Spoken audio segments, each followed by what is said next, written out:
कई बार हम शक्ति और समृद्धि की ऊंचाइयों पर इसलिए नहीं पहुंच पाते कि हमारे द्वारा जो रिसोर्स यूज किए जा रहे हैं उन रिसोर्सेज में जो कैपेसिटी है उसकी कैपेसिटी कम है। इसलिए आवश्यकता होती है कि हम अपने रिसोर्सेज को चेक करें और अगर हमारे रिसोर्स में कमी है तो उन कमी वाले रिसोर्सेज को हम दूर करें और अच्छे क्वालिटी के रिसोर्सेज को यूज करें, जिससे हम शक्ति और समृद्धि की उन चरम स्थितियों तक पहुंच सकें। नमस्कार, स्वागत है आप सभी का भारतीय संविधान के लेक्चर सीरीज प्रोग्राम में। प्रीवियस लेक्चर में हमने फंडामेंटल राइट्स का जो प्रोविजन है, प्रोविजन नंबर 18 तक यानी कि आर्टिकल नंबर 18 तक अध्ययन कर लिया है। आज के इस क्लास में हम आर्टिकल 18 के बाद अध्ययन करेंगे 19 का 20, 21 यानी कि जहां तक क्लास डिलीवर हो सकेगी। चलिए क्लास को कंटिन्यू करते हैं।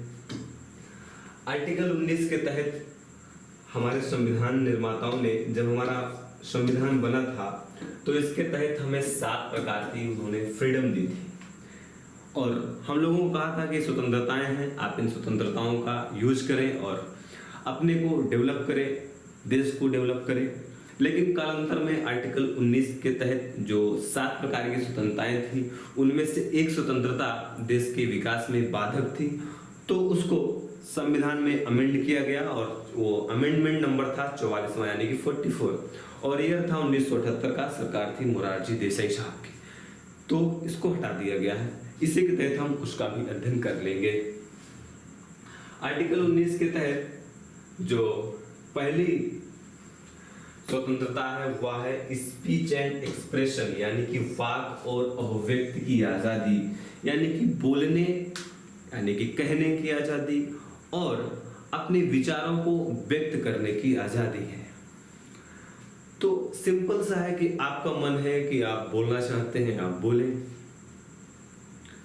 और आपका मन है कि आप ना बोले, मौन रखें, यह भी आपको अधिकार आर्टिकल 19 के तहत ही है।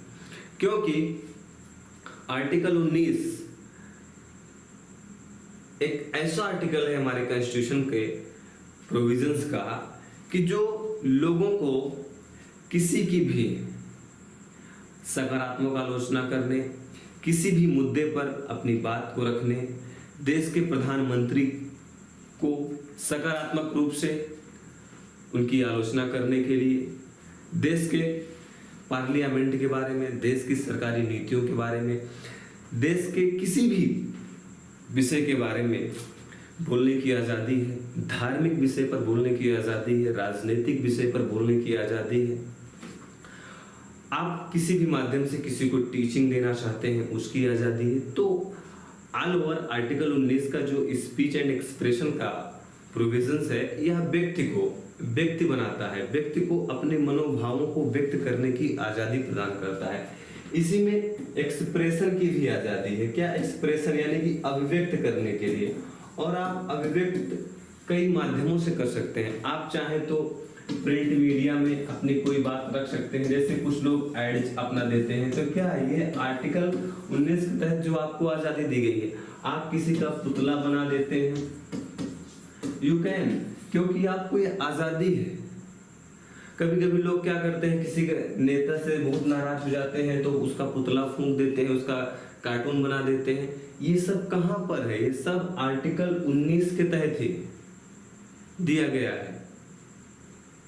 और इसी आर्टिकल 19 के तहत ही मीडिया की आजादी के बारे में भी प्रावधान किया गया है। इंपॉर्टेंट बात यह है कि जब हमारा मूल जो संविधान है उस मूल संविधान में ये कहीं नहीं लिखा गया था कि आर्टिकल 19 के तहत ही मीडिया, जो हमारी प्रिंट मीडिया, इलेक्ट्रॉनिक मीडिया है, इसका भी प्रोविजन है। एक केस गया सुप्रीम कोर्ट में और सुप्रीम कोर्ट ने एक केस के सुनवाई के समय डिसीजन दिया कि यस, आर्टिकल 19 के तहत ही मीडिया भी आती है। अगली जो स्वतंत्रता है आर्टिकल 19 के तहत, या सभा करने की यानी कि मीटिंग को आयोजित करने की भी आजादी देता है। आपको लगता है कि हमें सभा करनी चाहिए, और सभा आप किसी भी विषय में कर सकते हैं। राजनीतिक सभा कर सकते हैं, आर्थिक यानी कि व्यवसायिक सभा कर सकते हैं, धार्मिक सभा कर सकते हैं, शैक्षणिक सभा कर सकते हैं।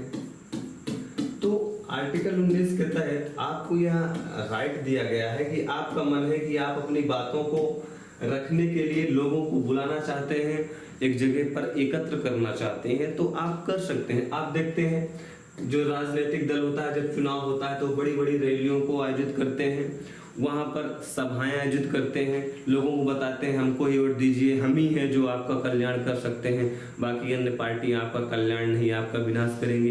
तो इस तरीके की जो सभा है यह करने की आजादी कौन देता है? आर्टिकल 19 के तहत। इसी तरीके से आप देखते हैं बहुत से लोग धार्मिक पर्पज के लिए बहुत सी सभाएं बुलाते हैं, धार्मिक आयोजन करते हैं। हालांकि आर्टिकल 25 से लेकर 28 तक धार्मिक आजादी के बारे में बहुत अच्छे से बात की गई, लेकिन यहाँ पर भी इंडिकेशन है कि अगर आप धार्मिक सभा करना चाहते हैं तो यू कैन। इसी के तहत आपको आर्थिक या व्यवसायिक सभा करना है। जैसे आप देखते होंगे बहुत से लोग होते हैं जो व्यवसाय करते हैं, वो भी अपने समय समय पर मीटिंग बुलाते हैं, लोगों को प्रशिक्षण देते हैं, तो वो ऐसा कर सकते हैं। ये आर्टिकल 19 के तहत ही कहा गया है। फिर इसी में अगली आजादी जो है वह संघ बनाने यानी कॉर्पोरेशन करने की आजादी दी गई है। आपको लगता है कि आप संघ बनाना चाहते हैं तो आप संघ बना सकते हैं, और संघ में भी चाहे आप राजनीतिक संघ बनाएं, चाहे आर्थिक संघ बनाएं, चाहे राजनीतिक संघ बनाएं। जानते हैं कि बहुत से लोग, जैसे मान लीजिए कोई व्यवसायिक संगठन है, कुछ लोग व्यवसाय करने के लिए संगठन का निर्माण कर लेते हैं। तो ये सब आजादी कहाँ से दी गई है? ये आजादी आर्टिकल 19 में ही दी गई है। आप देखते हैं जैसे दुग्ध सेक्टर, हमारा जो डेयरी सेक्टर है वह आज सहकारिता के दम पर बहुत आगे निकल गया है, और सहकारिता पूर्वक कार्य करने की आजादी कहां पर दी गई है? आर्टिकल 19 में ही दी गई है। और एक इंपॉर्टेंट बात यह है कि सहकारी समिति बनाने का जो प्रोविजन है पहले मूल अधिकार नहीं था, लेकिन संविधान का संशोधन किया गया। कितने नंबर अमेंडमेंट किया गया? 97 अमेंडमेंट। और यह वर्ष कौन था? 2001 में। और 2011 में बता दिया गया कि अगर आप सहकारी समितियां बनाते हैं तो आप बना सकते हैं, आपका मूल अधिकार है, आपको रोका नहीं जाएगा। इसी के तहत आर्टिकल 19 के तहत आपको आजादी दी गई है किसकी? भ्रमण करने की। क्या? घूमने की आजादी। घूमेंगे कहाँ आप? या तो आप देश में घूम सकते हैं या आप विदेश में घूम सकते हैं। तो भारत के किसी भी राज्य में आप स्वतंत्र रूप से इजिली मूव कर सकते हैं, आपको मूव करने से कोई नहीं रोकेगा, क्योंकि आपको अधिकार दिया गया है आर्टिकल 19 के तहत। आप मान लीजिए उत्तर प्रदेश के हैं, आपका मन है आप हिमाचल प्रदेश जाना चाहते हैं, जाइए आप घूमिए। आपका मन है जम्मू कश्मीर लद्दाख जाने का, जाइए लद्दाख जाइए। आपका मन है कि अंडमान निकोबार एक बार देख ही लेते, जाइए देखिए। तमिलनाडु जाना है, जाइए। तो कहीं भी आप इजिली मूवमेंट कर सकते हैं, किसी भी प्रकार का कोई रिस्ट्रिक्शन नहीं है। फिलहाल अभी तक के ही पढ़िए। अभी इस पर कुछ प्रतिबंध हैं, और प्रतिबंध क्यों है? आप कुछ गलत करेंगे तो उसको आगे हम पढ़ाई देंगे। इसी के तहत आपको हैबिटेट यानी कि आवास यानी कि सेटल होने की भी आजादी है। क्या? सेटल होने की भी आजादी है। आपका मन है कि कहीं आप घर बनाना चाहते हैं या कहीं रहना चाहते हैं, तो आप अस्थायी और अस्थायी दोनों तरीके से निवास कर सकते हैं। अस्थायी निवास करने का मतलब यह हुआ कि आप कहीं कमरा ले लें, रेंट पर रह लें, लेकिन आपको मन करता है नहीं हम जहां आए हैं या जहां काम करने जा रहे हैं वहीं घर बनवा लें। नहीं भी काम करने जा रहे हैं, आपका मन है शिमला में घर बनवाने का, आप बना सकते हैं, आप कहीं भी रह सकते हैं। ये आर्टिकल 19 के तहत आपको आजादी दी गई है। इसी तरीके से अभी संपत्ति वाले को हम पढ़ लेंगे। पहले पढ़ लेते हैं पेशा या व्यवसाय करने की स्वतंत्रता। आप कोई भी पेशा कर सकते हैं, कोई भी व्यवसाय कर सकते हैं, कोई भी व्यापार कर सकते हैं, कहीं कोई समस्या नहीं। आपका मन है वकील बनने का, आप वकील बन जाइए। आपका मन है आप डॉक्टर बनना चाहते हैं, आप डॉक्टर बन जाइए। आपका मन है इंजीनियर बनने का, आप इंजीनियर बन जाइए। आपका मन है कि विद्यालय खोल कर आप कमाना चाहते हैं, आप विद्यालय खोल दीजिए। आपका मन है कि एक कंपनी लगा लें, एक स्टार्टअप लगा लें, आप स्टार्टअप लगा लीजिए। ये सब आपको आजादी है। तो ये थी आर्टिकल 19 के तहत जो आजादी दी गई थी। और एक बात बताया आपको, जो संपत्ति का अधिकार था ये संपत्ति का अधिकार भी आपको दिया गया था, लेकिन संपत्ति के अधिकार को 44वें अमेंडमेंट के द्वारा 44वें अमेंडमेंट के द्वारा इसको रिमूव कर दिया गया। किस श्रेणी से? फंडामेंटल की श्रेणी से, यानी फंडामेंटल राइट्स के तहत जो इसका प्रोविजन दिया गया था इसको हटा दिया गया। अगर प्रश्न बने कि इसको क्यों हटाया गया, तो इसका सिंपल सा रीजन था कि जब लोगों की संपत्ति होती थी, और आप जानते हैं कंस्ट्रक्शन करने में, ट्रांसपोर्ट लगाने में, नई नई कंपनियों को एस्टेब्लिश करने में किसकी आवश्यकता पड़ती है? लैंड की, बाकी पूंजी की भी आवश्यकता पड़ती है, लेबर की भी आवश्यकता पड़ती है। वो विषय हमारा यहाँ नहीं। विषय यह है कि सरकार को जमीन की आवश्यकता पड़ती थी, और जमीन किसका? लोगों की होती थी, नागरिकों की होती थी। मान लीजिए सरकार यहाँ से लेकर यहाँ तक ये कोई 2 प्लेस थे, यहाँ और यहाँ के बीच रेलवे संपर्क नहीं था। सरकार ने सोचा कि यहाँ रेलवे ट्रैक बिछा दे। सरकार यहाँ तक तो मान लीजिए जमीन उसको उपलब्ध हो पाई, और यहाँ तक भी उपलब्ध हो पाई, लेकिन बीच में किसी ऐसे व्यक्ति की जमीन आ गई जो एक व्यक्ति जमीन दे ही नहीं रहा है। सरकार से कह रहा है कि आप रेल को ऐसे घुमा लीजिए, या ऐसे घुमा लीजिए, या ऐसे घुमा लीजिए, या ऐसे घुमा लीजिए, हमें जमीन नहीं देंगे आपको। अब बताइए, रेलवे ट्रैक को बिछाने के लिए ऐसे थोड़ी रेलवे ट्रैक भी बिछाया जा सकता है। रेलवे ट्रैक को तो इजीली चाहिए कि मतलब सीधा रास्ता, तो बड़ी समस्या हो रही थी। सरकार कहीं कंपनी स्थापित करना चाहे, लोग जमीन ही नहीं देते थे, तो सरकार बहुत परेशान हुई। और सरकार की परेशानी का निराकरण कैसे हुआ? तो निराकरण ऐसे हुआ कि लोग, जो हमारे संविधान के जानकार थे, उन्होंने कहा देखिए, जब तक संपत्ति का अधिकार मूल अधिकार की श्रेणी में रहेगा तब तक ये समस्या आती रहेगी। तो इसका विकल्प ये हुआ कि आप संपत्ति के अधिकार को मूल अधिकार की श्रेणी से हटा दो, और मूल अधिकार की श्रेणी से जैसे हटा दोगे उसी समय आर्टिकल 32 और 226 यूज नहीं होगा। मतलब आर्टिकल 32 के तहत सुप्रीम कोर्ट रिट नहीं जारी कर पाएगा, आर्टिकल 226 के तहत हाई कोर्ट नहीं रिट जारी कर पाएंगे। तो सरकार ने कहा बात बहुत सही है, तो सरकार ने इसको अमेंडमेंट किया और इसको एक लीगल राइट बना दिया गया। क्या? लीगल राइट बना दिया। तो अब जो संपत्ति का अधिकार है वह भाग 12 में, यानी कि पार्ट 12 में आर्टिकल 300 का के तहत एक लीगल राइट्स बना दिया गया। ये आर्टिकल जो 19 है उसकी विषय वस्तु है। आर्टिकल 19 पर ही कुछ रीजनेबल रिस्ट्रिक्शन भी लगाए गए हैं। क्या? रीजनेबल रिस्ट्रिक्शन भी लगाए गए हैं। क्यों लगाए गए हैं इसको भी जरा जान लीजिए। क्योंकि आप जानते हैं, जब आजादी स्वच्छंदता में बदल जाती है तब वह स्वच्छंदता देश के लिए भी और नागरिकों के लिए, सबके लिए घातक हो जाती है। जैसे आपको बोलने की आजादी है, अभिव्यक्ति करने की आजादी है, तो आप, हो सकता है कोई व्यक्ति या नागरिक कुछ ऐसा बोले कि उससे लोगों का मान सम्मान या उसकी प्रतिष्ठा ही खराब हो जाए। मान लीजिए कोई, किसी को बोलने की आजादी है, वह गाली दे रहा है, किसी को अब्यूज कर रहा है, तो क्या किसी को इतनी आजादी होनी चाहिए कि वह किसी को अब्यूज कर सके? नहीं। तो इसमें प्रतिबंध लगाया गया है कि अगर आपकी आजादी से, आपके कृत्य से किसी के लिए नुकसान होता है तो उस पर प्रतिबंध लगाया जा सकता है, आपको चुप कराया जा सकता है कि आप चुप रहिए, आप क्यों ऐसा बोल रहे हैं। मान लीजिए हमारे किसी विदेशी राज्यों से अच्छे संबंध है, फ्रेंडली रिलेशन है, और मान लीजिए हमारे अमेरिका के साथ भी अच्छे रिलेशन है, और आप अमेरिका के बारे में कुछ गलत बोल रहे हैं। अमेरिका का राष्ट्रपति भारत की यात्रा पर आया है, आप उसके विरुद्ध आंदोलन करना शुरू कर दिए, नहीं आप भागिए यहाँ से, आप उसके बाद उसको गलत गलत बातें बोलने लगे, तो इस आधार पर भी आपका जो वाक और अभिव्यक्ति की आजादी है उसको रिस्ट्रिक्ट किया जा सकता है। इसी के तहत मान लीजिए आपको सभा करने की आजादी दी गई है, लेकिन आप सभा करने आए हैं हथियार लेकर, और सभा में आपको हथियार चलाने की ट्रेनिंग दी जा रही है और इंस्ट्रक्शन दिया जा रहा है कि किसी गांव को, किसी शहर को, किसी जिले को फूंक दीजिए, रेलवे ट्रैक को उड़ा दीजिए। तो आपको इस तरीके की सभा करने की आजादी नहीं दी जाएगी जहां पर आपके जो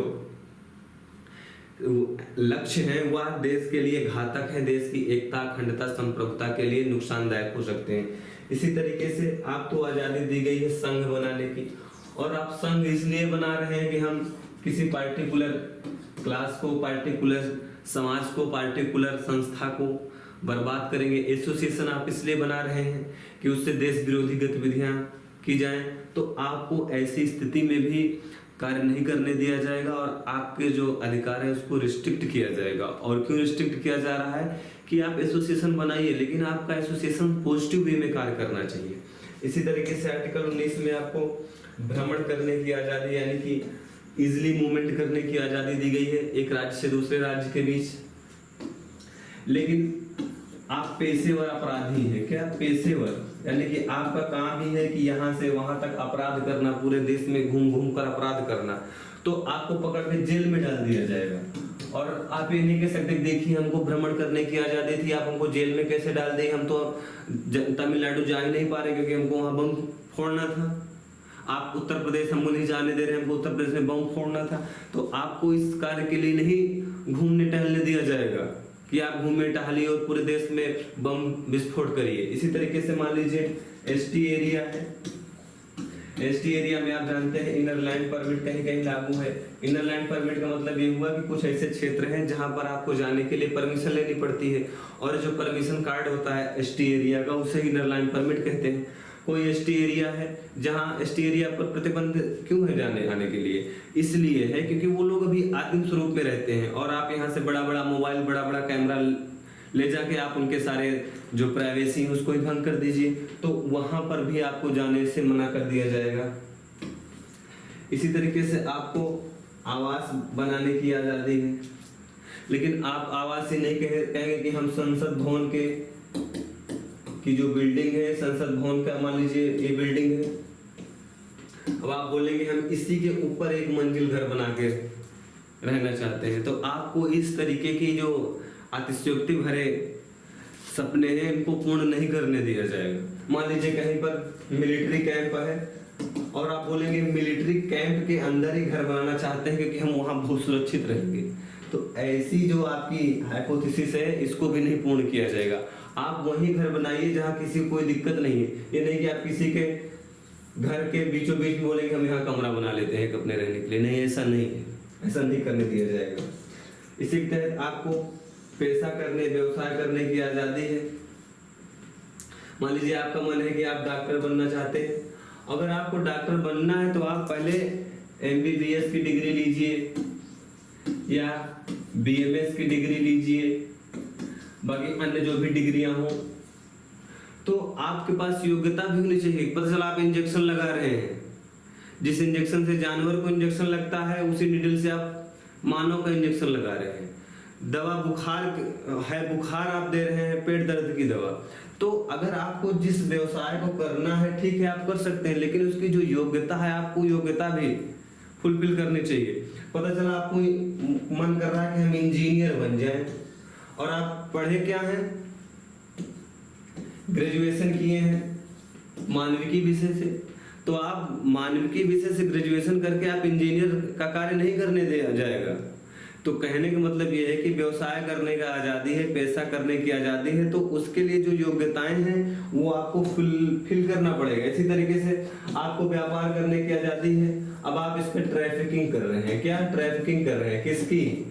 महिलाओं की कर रहे हैं ट्रैफिकिंग, बच्चों की ट्रैफिकिंग कर रहे हैं, पुरुषों के अंगों को, महिलाओं के अंगों को निकाल निकाल कर बेच रहे हैं, तो इस तरीके का व्यवसाय आपको नहीं करने दिया जाएगा। इसी तरीके से कुछ जंगली जानवर हैं, कुछ जंगली पेड़ हैं, उनको रिस्ट्रिक्ट किया गया है, उनका व्यापार नहीं होगा। पता चला आप शेर को पकड़ पकड़ के शेर का मांस बेच रहे हैं, तो इस तरीके का व्यवसाय भी आपको व्यापार नहीं करने दिया जाएगा। और आप ये नहीं कहेंगे कि देखिए हमको आजादी मिली थी, अब हमारी आजादी को छीन रहे हैं। तो ये था आर्टिकल 19 के तहत जो मूल रूप से हमें आजादी है और हमारी आजादी पर कुछ प्रतिबंध है, अधिकार पर कुछ प्रतिबंध है, ये सारी थीम थी। अब हम चलते हैं आर्टिकल 20 के तहत। आर्टिकल 20 में क्या है? अपराधों के लिए दोष सिद्धि के संबंध में संरक्षण।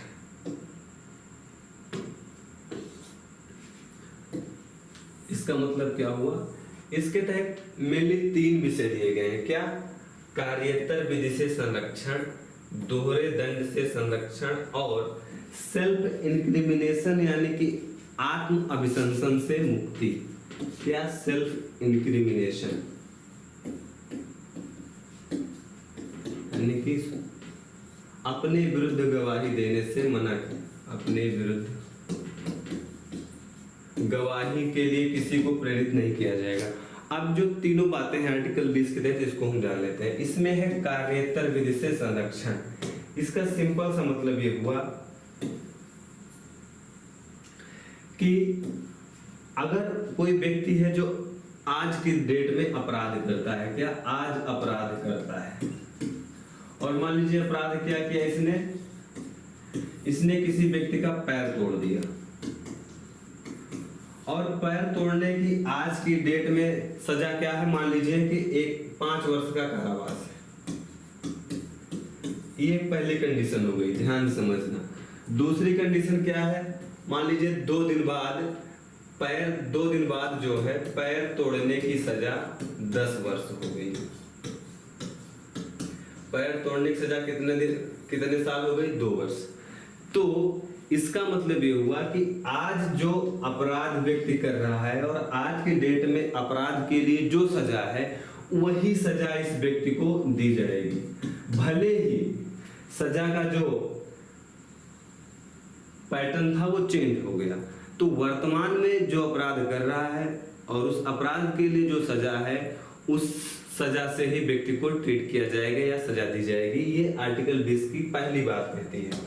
दूसरी बात इसी में क्या है, दोहरे दंड से संरक्षण, यानी कि किसी को डबल बार यानी कि 2 बार एक ही अपराध के लिए दंड नहीं दिया जाएगा। 2 बार एक ही अपराध के लिए, यहाँ एक है, इसका विशेष ध्यान दे, एक ही दंड के लिए 2 बार सजा नहीं दी जाएगी। इसका मतलब क्या हुआ, मान लीजिए उस पहला वाला एग्जांपल याद कीजिए, उस व्यक्ति ने किसी व्यक्ति का पैर तोड़ दिया था। अब पैर तोड़ दिया और उसको सजा मिल गई 5 वर्ष की। क्या पैर तोड़ने की सजा 5 वर्ष मिली और इसने 5 वर्ष जेल में बिता दिए। तब इस व्यक्ति को दोबारा पकड़ के फिर से जज महोदय नहीं कहेंगे कि चलिए 5 साल और आप अंदर रहिए।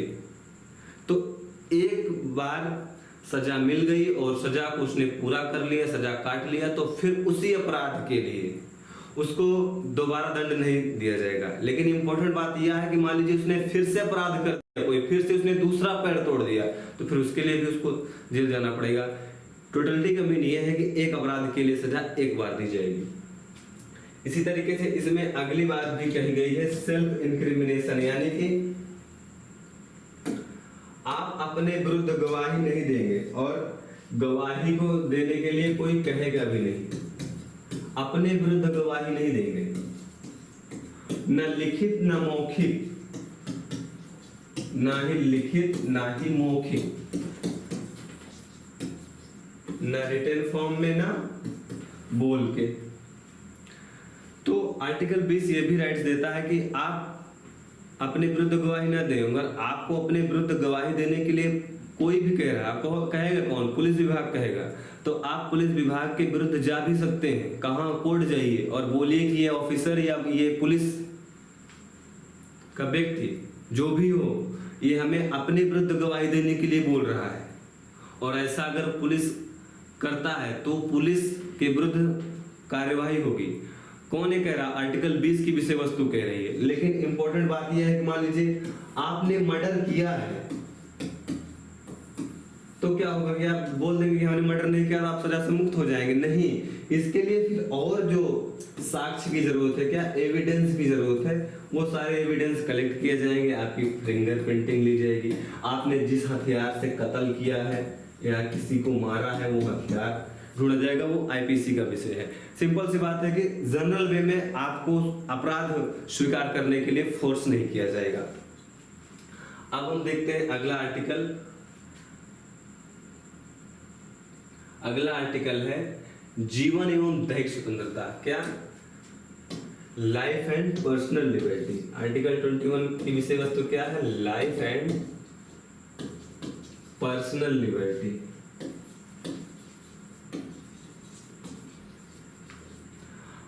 इसका मतलब क्या हुआ, इसमें 2 बातें हैं, दैहिक स्वतंत्रता और जीवन, यानी कि लाइफ और पर्सनल लिबर्टी। आपको जीवन मिला है, आपका जीवन कोई छीन नहीं सकता है, यानी कि आपको कोई मार नहीं सकता कि चलिए किसी का मन हुआ कि हम किसी को मार दें ना, कोई किसी को नहीं मार सकता, क्योंकि ये उसका फंडामेंटल राइट्स है, जिंदा रहने का अधिकार उसके पास है, कोई किसी को मार नहीं सकता है। और इसी में आपको दी गई है पर्सनल लिबर्टी, और पर्सनल लिबर्टी का मतलब क्या हुआ कि आपकी जो प्राइवेसी है उस प्राइवेसी को कोई डिस्ट्रॉय नहीं कर सकता, समाप्त नहीं कर सकता। जैसे आपका कोई प्राइवेसी है, आपके जीवन का कोई भी मुद्दा है, जैसे एक दिल्ली का केस हुआ था। दिल्ली का केस ये हुआ कि एक महिला थी जो फोन से किसी से चैटिंग कर रही थी, उसी समय उसका हस्बैंड आ जाता है। हस्बैंड ने पूछा कि आप किससे चैटिंग कर रही हो? महिला ने कहा मैं जिससे कर रही हूँ मैं आपको नहीं बताऊंगी। उसके हस्बैंड ने कहा नहीं हमें चैटिंग दिखाओ। उसने मोबाइल लॉक कर दिया। क्या मोबाइल लॉक कर दिया? अब वो उसका हस्बैंड बोला कि पासवर्ड इसका ओपन करो या पासवर्ड बताओ। महिला ने कहा नहीं बताऊंगी पासवर्ड। मामला कोर्ट पहुंचा और कोर्ट ने जानते हैं क्या जवाब दिया? कोर्ट ने जवाब दिया उस हस्बैंड को कि सुनो, आप ये जानने के अधिकारी नहीं हो कि आप हस्बैंड हो गए हो तो इसने क्या किससे गुप्त बातें की है। आप उसकी गुप्त बातों को नहीं जान सकते हो, भले आप हस्बैंड हो। तो ये उसका पर्सनल मैटर है। व्यक्ति कमरे में बंद होकर क्या कर रहा है ये उसका मैटर है। व्यक्ति कैसा कपड़ा पहन रहा है, कैसा भोजन कर रहा है, व्यक्ति किसके साथ रह रहा है। एक क्वेश्चन पूछा आयोग ने, यूपीएससी में प्रश्न पूछा गया कि शादी करना आपको किस फंडामेंटल राइट्स में दिया गया है कि आप अपने मन पसंद की शादी करें। ये प्रश्न है यूपीएससी का। आर्टिकल 21, आप किस कास्ट के साथ शादी करना चाहते हैं, किस धर्म में शादी करना चाहते हैं, ये आपका पर्सनल मैटर है और इस पर्सनल मैटर में कोई इंटरफेरेंस नहीं कर सकता है। आपका मन है आप चश्मा लगाएं, आपका मन है आप हेयर कोई भी हेयर स्टाइल रखें, आप बड़ी बड़ी दाढ़ी रख लें, आप कुछ भी करें। महिलाएं बाल रखना बंद कर दें और सारे बाल वो हटा दें, रिमूव कर दें सर के, ये उनका पर्सनल मैटर है। वो साड़ी पहनना चाहे वो साड़ी पहने, जो भी पहनने का मन है वही पहने। ये कोई नहीं कहेगा कि आप फुल शर्ट पहनिए या हाफ शर्ट पहनिए या मिनी स्कर्ट पहनिए, ये उनका मैटर है। तो आर्टिकल 21 बहुत ही महत्वपूर्ण आर्टिकल है। और इसी तरीके से आपको सोने का मन है आप सोइए, आपकी नींद कोई डिस्ट्रॉय नहीं कर सकता, ना प्रशासन भी नहीं कर सकता। बाबा रामदेव कांड में सरकार को सुप्रीम कोर्ट ने वो थड़काया कि बाबा रामदेव सो रहे थे तो वहां आपको जाने की क्या जरूरत थी, वो उनका मूल अधिकार था, आपने मूल अधिकार का हनन कर दिया। इसी तरीके से इसी तहत आपको स्वच्छ पर्यावरण का भी अधिकार दिया गया है। अगर आप स्वच्छ पर्यावरण नहीं रहेगा, ऑक्सीजन का लेवल एकदम 5% हो जाएगा वायु के स्ट्रक्चर में, तो आप जीवित रह पाएंगे? नहीं रह पाएंगे। तो स्वच्छ पर्यावरण में भी आप रह सकते हैं। और ये रहने के लिए अधिकार कौन दे रहा है? आर्टिकल 21 दे रहा है। इसी तरीके से आप एकांत में रहना चाहें, मैंने बता दिया कि आप कमरे के अंदर क्या कर रहे हैं, करते रहिए। लेकिन इंपॉर्टेंट बात यह है कि आर्टिकल 21 पर भी कुछ अपवाद है।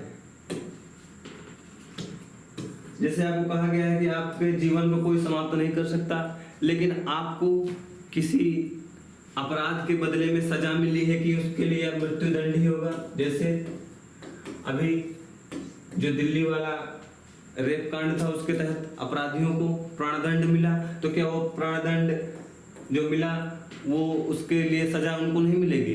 और क्या वो कह सकते हैं कि हमें अनुच्छेद 21 के तहत आजादी मिले? नहीं। अगर आपने अपराध किया है, अपराध के बदले आपको अगर सजा मिली है तो सजा वो आपको भुगतना पड़ेगा। इसी के तहत मान लीजिए आपको जीवन का अधिकार मिला है, तो आप अपने स्वयं का जीवन भी नहीं समाप्त कर सकते, यानी कि आप आत्महत्या नहीं कर सकते। अगर आपने आत्महत्या की तो आपके विरुद्ध, अगर आपने आत्महत्या की और आत्महत्या में आप बच गए तो आपके विरुद्ध फिर से कार्यवाही होगी कि आप आत्महत्या क्यों कर रहे थे। तो आप स्वयं से भी नहीं मर सकते।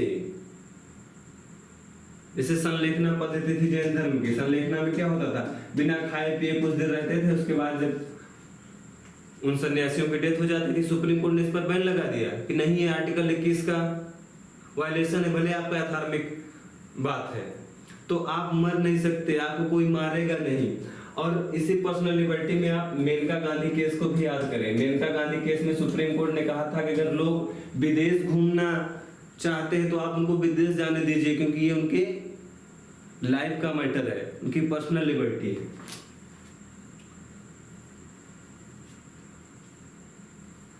अब हम देखते हैं अगला आर्टिकल 22। इसमें क्या बात है? निरोध एवं गिरफ्तारी से संरक्षण। इसका मतलब क्या हुआ? और इसमें दो मामले मेन होते हैं, एक होता है पुनिटिव डिटेंशन, एक होता है प्रिवेंटिव डिटेंशन। गिरफ्तारी किसी की क्यों की जाती है?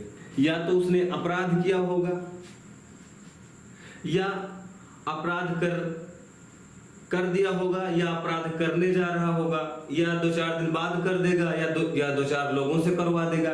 तो ऐसे व्यक्ति को समाज में छोड़ देना चाहिए? नहीं। अगर मान लीजिए किसी ने अपराध किया और अपराध के लिए उसे सजा मिल गई तब तो ठीक है। अगर सजा उसको जेल हो गई तो अब उसको तो गिरफ्तार किया जाएगा, आराम सी बात है, आसानी सी बात है, इसमें कोई दिक्कत नहीं है। और किसी को गिरफ्तार किया गया तो उसके पास क्या अधिकार होंगे? अगर किसी ने मान लीजिए अपराध किया, किसी को गिरफ्तार कर लिया गया, तो ऐसी स्थिति में उसके पास अधिकार होंगे कि वह जिस पुलिस ने उसे अरेस्ट किया है, जिस थाने ने अरेस्ट किया है, वह उस पुलिस अधिकारी से या अरेस्ट करने वाले अधिकारी से कारण जान सकता है कि हमें आप क्यों अरेस्ट कर रहे हो। इसी के तहत वह अपने बचाव के लिए एडवोकेट की सहायता भी ले सकता है। और उसके पास सबसे बड़ा अधिकार ये होता है कि उसको 24 आवर के अंदर, 24 घंटे के अंदर मजिस्ट्रेट के सामने प्रस्तुत करना पड़ेगा। मजिस्ट्रेट आगे का बात तय करेगा कि इसको जेल में रखना है, किसको रिहाई कर देनी है इसकी। तो ये आर्टिकल 19 की पहली बात हो गई।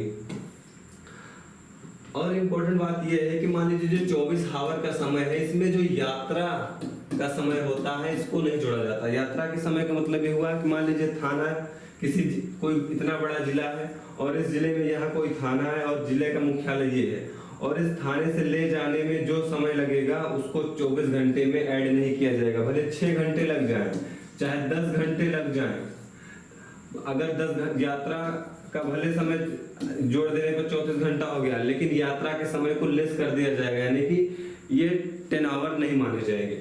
इसी तरह इसमें अगली बात है प्रिवेंटिव डिटेंशन। प्रिवेंटिव डिटेंशन कब किया जाता है?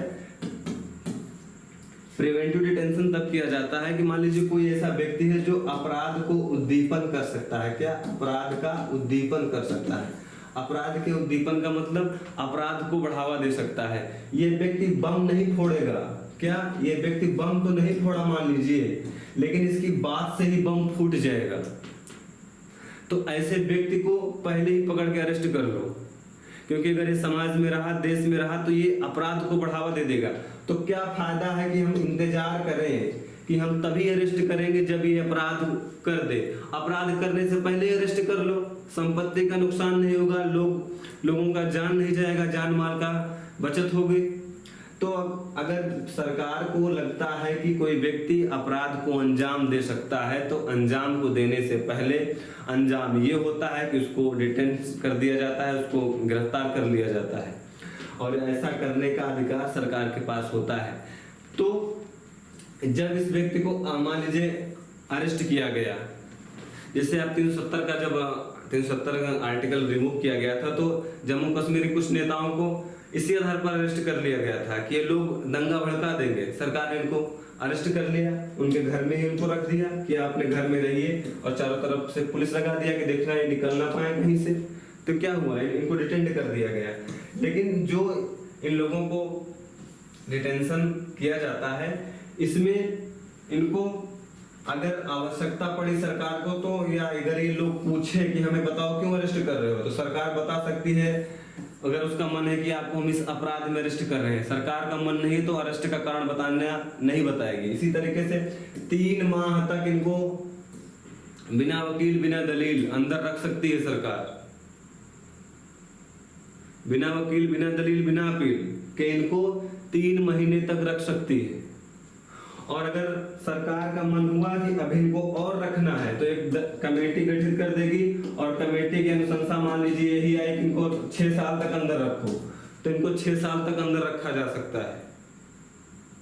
हालांकि 44वें संविधान संशोधन के माध्यम से इसको 2 माह करने की बात की गई, लेकिन आज तक यह लागू नहीं है। और ये जो प्रिवेंटिव डिटेंशन किया जाता है इसके लिए बहुत से कानून है, जैसे रासुका, राष्ट्रीय सुरक्षा कानून, और कोरोना के समय में इसका खूब यूज हुआ था। आप राष्ट्र की संपत्ति को नष्ट कर रहे हैं तब भी आपको अरेस्ट किया जा सकता है रासुका कानून के तहत, राष्ट्रीय सुरक्षा कानून के तहत। मान लीजिए आप कह रहे हैं कि भारत तेरे टुकड़े होंगे, आप ऐसी बातें बोल रहे हैं, तब भी आपको राष्ट्रीय सुरक्षा कानून के तहत अरेस्ट किया जा सकता है। एक है UAPA, unlawful activity prevention act, यानी कि जो अनलॉफुल एक्टिविटीज आप कर रहे हैं, कानून के विरुद्ध आप कोई काम कर रहे हैं, तब आपको UAPA कानून के तहत, अधिनियम के तहत अंदर किया जा सकता है। तो ये थी कहानी किसकी, आर्टिकल 22 तक की। और क्लास लंबी हो रही है तो इस क्लास को हम यही पर वाइंड अप करते हैं। आगे के आर्टिकल हम नेक्स्ट क्लास में करेंगे। तो अंत में वही, अस्त व्यस्त नहीं, व्यस्त और मस्त रहिए, पढ़ते रहिए। धन्यवाद।